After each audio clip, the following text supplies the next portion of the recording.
Hi everyone, Aldrin here. Welcome to Wild Bush and Grit. Today what I have here are the two bolts of my Mausers. So I have a 96 bolt and a 98 bolt. We'll go over the difference, what feature they have. One is definitely simpler in design, but also known as maybe not being able to take the same amount of pressure as the 98. So the first difference between the two is the 96 is a cock on close, meaning when you're closing the bolt here, that piece get cocked, and it's the opposite on the 98. When you're opening the bolt, this is where the bolt is getting cocked. All right, the 98, why is it more safe? There are one extra lug, so there are two lug here in front of the bolt. So there are two lugs here in front of the bolt, and there's a third one, a safety lug here at the back of the bolt. So that's why it's deemed safer. And the other thing also is there are some you have gas port here, and they are larger than the one that you can see on the 96, right? Like in case of if something goes wrong with your bullet, some of the gas are being taken through to relieve pressure in the chamber, I believe, going through the bolt through here. Okay, so let's take them apart. If you want to disassemble your bolt, the first thing you need to know is when you're removing from the chamber to make sure to keep the safety flag up on both models, because it gets a little bit more complicated if you don't, and I highly recommend to do that to just avoid some trouble. I can go over at the end of the video on what if what if you already started to disassemble the bolt and you made the mistake of having the safety already in the fire position. So we'll go over that, but let's start with the simpler one. The 96, super easy to disassemble. From the get-go, you can unscrew this part here and it takes off. Let's put that aside for now. For the extraction claw here, so there is a slit here, right, where the extractor actually rotates when you're closing the bolt. And what you need to do is you need to push the extractor all the way till the end of that slit, and when you reach that part, what you do is you're going to press. So you can see here, there's like a gap, and this gives you some spring to press here. Don't press in the middle because this area here is supported, so press here in the middle, and when you're pressing here, it's actually lifting up this part of the rail. So you need to do that in two steps. So first you're pressing, and as you're lifting up the rail from the groove, this is where you can push I didn't succeed once again. So you push down and then you rotate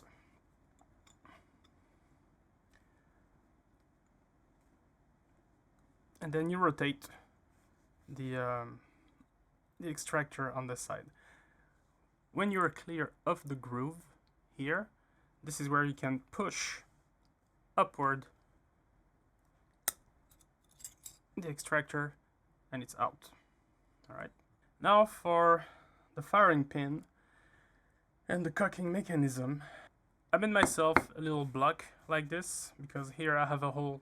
I made that hole specific for my Mauser. I encourage you to build one. If you have some leftover woods, drill a couple of holes. You can build some slit to it to put your thing so it doesn't roll while you're working on things. I encourage you to do that.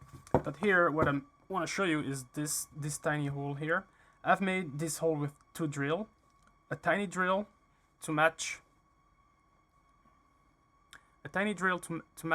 the tip of the firing pin, and then I enlarge the entrance of the hole just to accommodate here the thicker part of the firing pin. And what this allows me to do is to just put firmly my firing pin in my block of wood, because the next step we're going to apply some pressure where with this hand here I'm going to push down on the spring. Okay, I'm gonna load the spring, and while the spring is loaded, I'm clearing up this part here, the upper part, which you need to rotate and pull up. And then it goes. Then you release, and then this also should come off easily. And to remove this, it's easy. You just put it on the put it on the side here, and then you lift it up. And voila, this is how you disassemble the 96 Bolt. To reassemble, very easy. You start with the fairing pin and the cocking mechanism.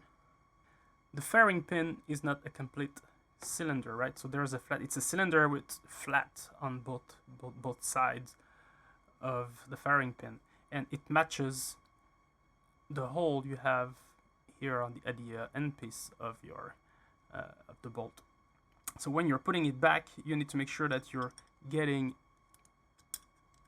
in the right orientation, so you can actually slide this piece over. Okay, so going back to my little contraption here, I need to find how. Okay, so now it's engaged. Now what I need to do, before I do that, I need to put the safety flag first.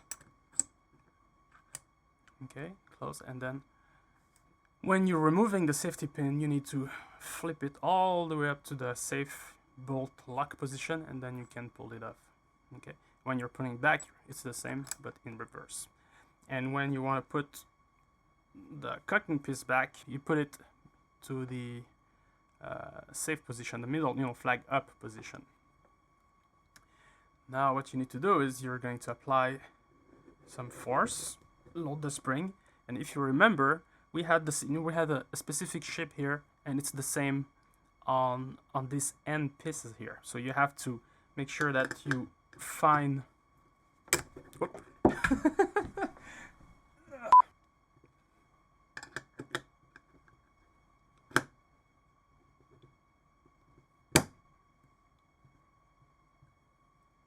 And then voila. So this is for the fairing pin, and now you just put this back. You screw it until it stops, and that's it. We're not done. We still have our extractor. For the extractor, you will need to apply a little bit of force on the ring here to close these pieces here. It's a ring that holds the extractor claw, and you want to apply some pressure so you can, so it gets smaller, so you can actually slide this part here. You need to slide that over. You see how they're, the way I like to align myself, you have a flat here on your bolt, and this is where your end piece is coming. Okay, so just align the flat with this, apply some pressure here, and you can start wiggling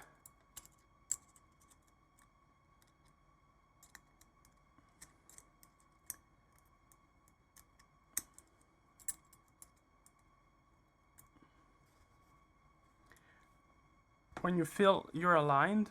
Apply a little bit of pressure, and then you can start pushing here. You need to be super careful of is the extractor is actually super sharp, so don't put any finger. Do not put any finger in this area, okay? If you work here, work from the top, but never from the inside of the bolt. If you need to apply downward pressure, just do it like this, okay? So I'll hold the bolt with one hand, apply some pressure here to help lifting up the head of the extractor, and with my thumb, you apply a little bit of pressure.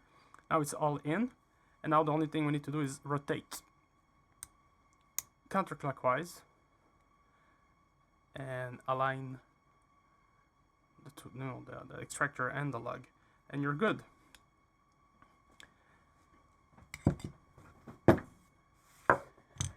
The M98 is a bit different, but very similar. I will not do the claw. The claw is exactly the same thing for than the 96. The main difference is here at the back.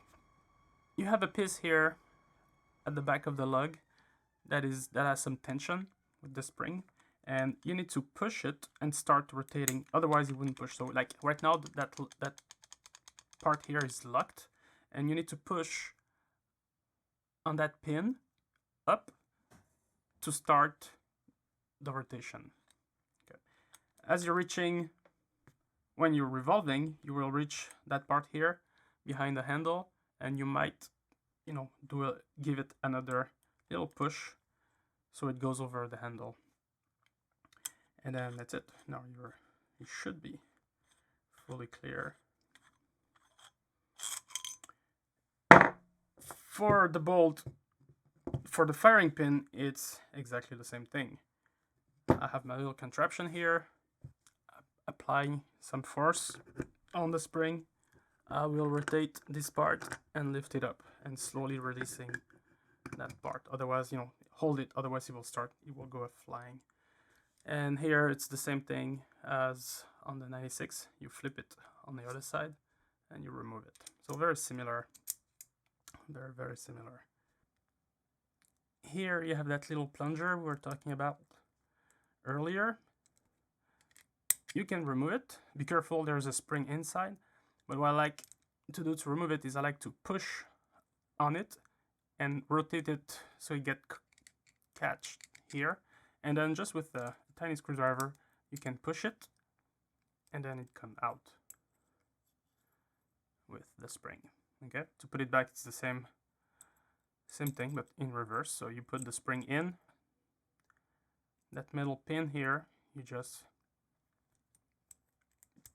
push it in, and then you twist it. It's not fully engaged yet, so you have to use your screwdriver just to push it, and that's it. In it goes.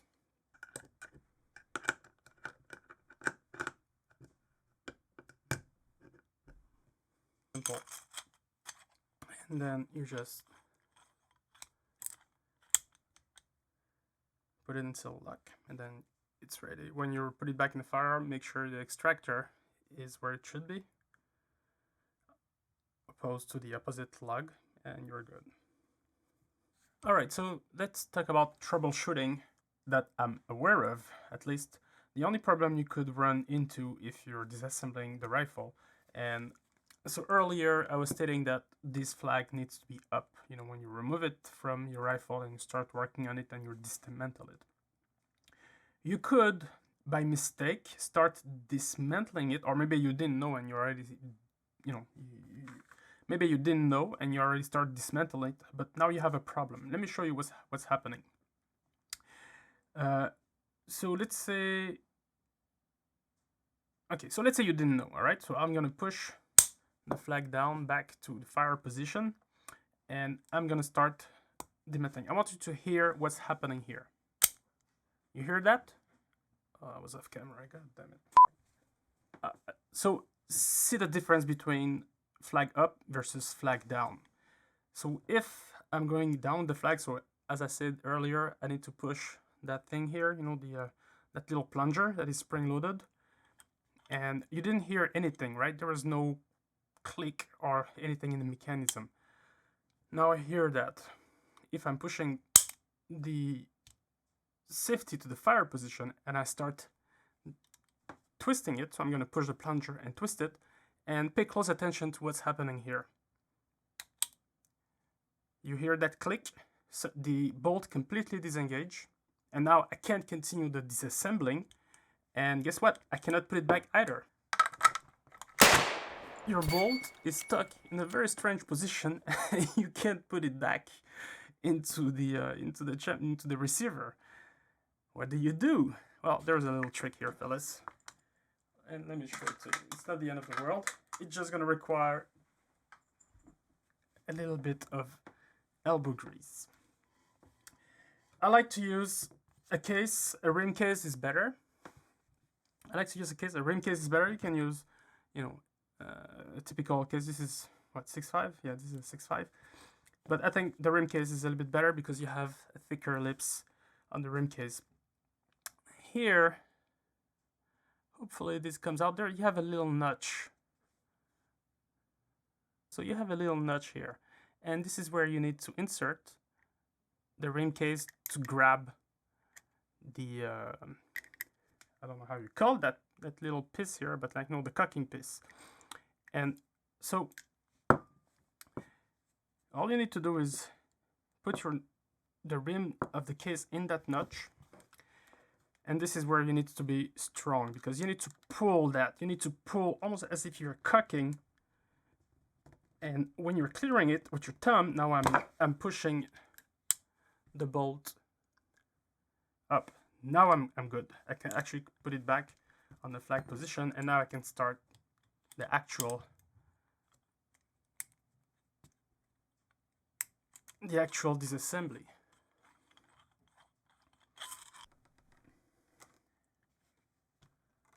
About lubrication, there is, I don't like to oil very much my my bolt and receiver in general, but I will use a little bit. So I do my cleaning with G96 for the bolt part. Okay, I will disassemble just the way I did, and I'm gonna clean it thoroughly using G96. This is a solvent and lubricant at the same time. So once the solvent has done its job, technically it's evaporate, and what's left is just the oil. I use towel shop, like, you know, typical, the classic towel shop you have. I wipe everything as much as possible, and yes, there will be a thin, very, very thin film of oil left on everything, which will protect the gear. For lubrication, there's two products I like to use. The first one is Croil oil. This stuff is fantastic. It's a fantastic cleaner. I'm working on a video right now where I'll show you how I clean using Croil oil, like you're cleaning the barrel. That thing is amazing. For copper fouling, it actually creeps under the copper, you know, between the copper and the barrel to lift up your copper fouling. This is fantastic. The Croil oil, usually the Croil, I will add just one drop here on the receiver, on the extractor ring here, just one drop. So it's actually sip inside and lubricate the extraction claw rotation, you know, as it goes around when you operate the bolt. So that oil will actually creep inside, protect everything against the rust, the grime, you know, all the nasty stuff, humidity, and protect the bolt and help the action overall. The rest is going to be on the action itself, and I'll show you the point of contact that I will usually lubricate. I'm not gonna use Croil for the action. I'm using something else. I'm using the Lucas gun oil. I will use two tiny drops here inside the receiver, so you know when the bolt goes in, I'm gonna add one tiny drop here. That's enough. And on the other side of the receiver, I don't know if the camera can pick that up, but I'm gonna add another drop here on the inside of the receiver. And oh yeah, actually I forgot, sorry. One more part here.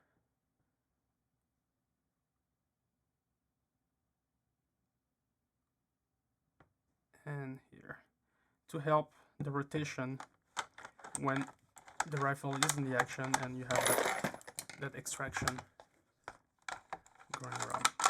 And that makes, wow, I don't know, this is a world of difference. You wipe out the excess, of course, always. And that's it. That's the only thing I will do for lubrication. Oh, quick clarification. The G96 here smells wonderful. I could actually wear this as my main cologne. The Croil smells also really nice. You know, it's kind of citrusy, but no, I will not wear this. And the Lucas gun oil smells as if you were standing on top of a sewer manhole. You know what I mean? Yeah, no. Works great, but smells really bad.